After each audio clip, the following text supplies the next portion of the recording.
আমি বাসাতে ছিলাম, ঠিক মাগরিবের নামাজের পরে আমার কাছে একটা ফোন আসলো যে জামিয়া আশরাফের ওইখানে একজনকে গুলি করে হত্যা করা হয়েছে।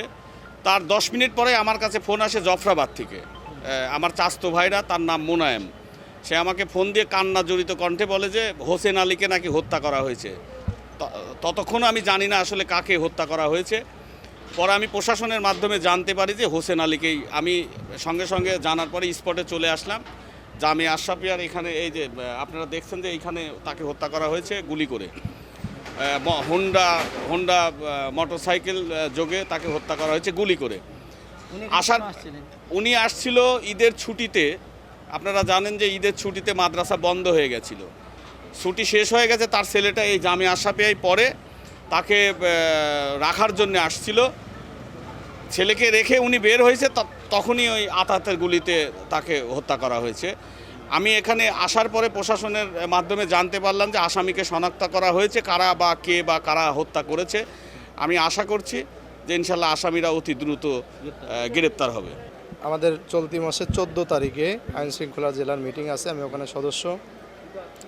তো আমি এই যে আমাদের যে ঘটে গেল 14 বছরের একটা মেয়ে, এই যে পিঁপড়ার ওইদিকে, আমি ভাবছিলাম যে এই বিষয়টা নিয়ে ওখানে বলবো। তো এটা ভাবতে ভাবতে আজকে আবার একটা ঘটনা।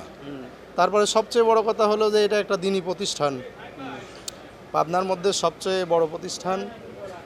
আল্লাহ তাআলা শুকরিয়া যে এই মাদ্রাসাটা আজকে বন্ধ ছিল, খোলার আজকে তারিখ, অভিভাবকরা আসতেছে। আমি ইতিমধ্যে শুনতে পেলাম যে একজন অভিভাবক তার বাচ্চাকে নিয়ে আসছে, কে বা কারা অজ্ঞাতনামা, মোটরসাইকেল নিয়ে এসে এরকম রাজপথে প্রকাশ্যে, যেখানে দোকানপাট খোলা, মানুষ চলাচল করতেছে, দিনের আলো এখনও শেষই হয়নি, সন্ধ্যার সময় প্রকাশ্যে এসে আগ্নেয়াস্ত্র দিয়ে গুলি করা।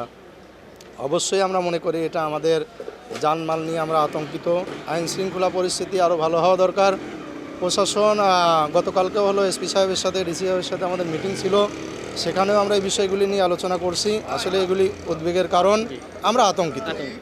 সবার আছে, তাহলে পরে তাদের ভয় নিয়ে অবশ্যই চলে যাওয়াটাই স্বাভাবিক। তো এখানে প্রকাশ্যে বাজারের মধ্যে এইভাবে মার্ডার হলো, আমরা তো মানে অচুনকার পরে মানে আমাদের নিজের জান সেফটি করে আমাদের মুশকিল হয়ে গেছে।